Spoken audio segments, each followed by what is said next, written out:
Hey, John, how are you this week? Hi, Elliot. How's it going? It's good. I'm in Phoenix, Arizona to watch a game in the NBA Finals. Well, good luck to the Bucks, man. Thank you very much. So this week, FATF issued its second 12-month review of the revised standards on virtual assets and virtual asset service providers. I assume you saw that? I did, and obviously a lot of us in the community are trying to figure out the scope and guardrails around crypto. So this was an interesting exercise, more than an exercise. Obviously, FATF has created these standards, trying to figure out what the jurisdictions are doing. So they're going to do more, but I thought this was a good indication that there's been movement.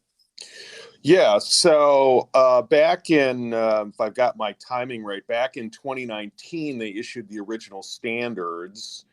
A lot of discussion and investigation, and then the standards contemplated a periodic reviews. So they did a 12-month review last July in 2020, and this is the second 12-month review.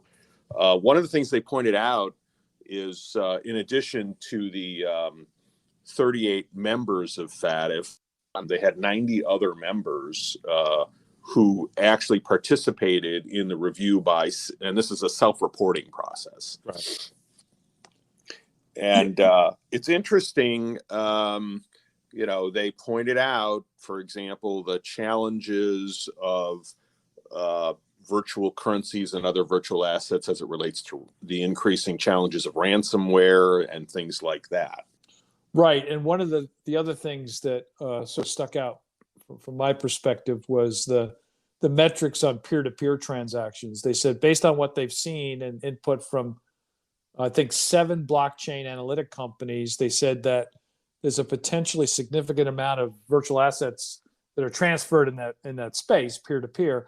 And the share of illicit transactions are higher for those type of transactions compared with, transactions with virtual asset service providers. So a lot of good data in there, and I thought that was particularly useful as we try to figure out this very, to me at least, complicated world.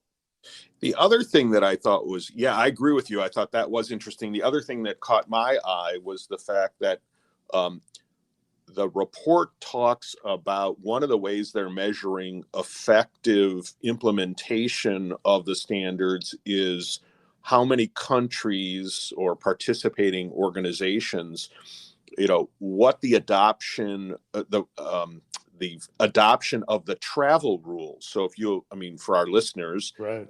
You'll recall that the travel rule is part of the regulations related to the Bank Secrecy Act in the U.S., and it involves sending certain information along with transactions as they move through the system. And these are my words, not FATF's words, but really kind of the gold standard for is there transparency, and are you really serious about having a regime that's effective in terms of helping combat financial crime, is whether or not the travel rule or some version of it has been adopted and is effectively implemented. Yeah, that's right. And, I think connected to all of this in the U.S. is, I know that FinCEN, their acting director, has background in this space, worked for Chain Analysis.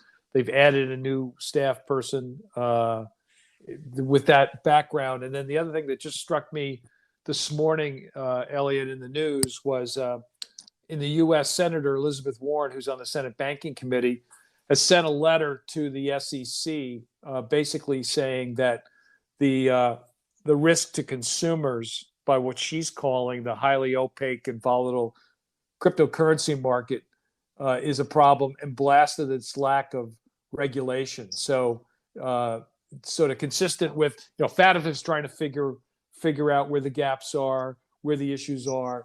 In the U.S., obviously, we're trying also to figure this out. And, Senator Warren made it very clear that the demand in this space has skyrocketed, but she at least calls the lack of what she's characterizing as lack of common sense regulation has put people at the mercy of fraudsters and manipulators. She doesn't really talk about the use of this for illicit transactions, but just talks in general about the lack of information, for investors. So I think there's a lot. And then, and as we know, the Federal Reserve, Chairman Powell, Treasury Secretary Yellen have also made strong statements about crypto. So clearly it's not, is it just a global issue, but it's a global concern of groups like FATF and of course our own government. Yes. The other thing that was interesting in the report is kind of looking at near-term next steps. We're likely to see updated guidance in the space, maybe by the end of the year. Right. And so, again, this is a very rapidly moving area, and FATF is clearly recognizing that. And they, to their credit, they have this very strong process that when they implement or when they issue guidance and standards to really figure out what's happening with them globally. So I think we should watch for that. And then I'm sure that they'll continue to do these 12-month reviews. So again, a year from now, we'll see the next one. So for more information, go to the FATF-GAFI.org website. And it's, as Elliot mentioned, it's the second 12-month review of the revised FATF standards on virtual assets and virtual asset service providers. So it's the second of a number of reviews. And then, to listen to us each week, you can go on iTunes and subscribe. We try to give you a quick snapshot of an important element during the week, and we appreciate everybody listening. Yep.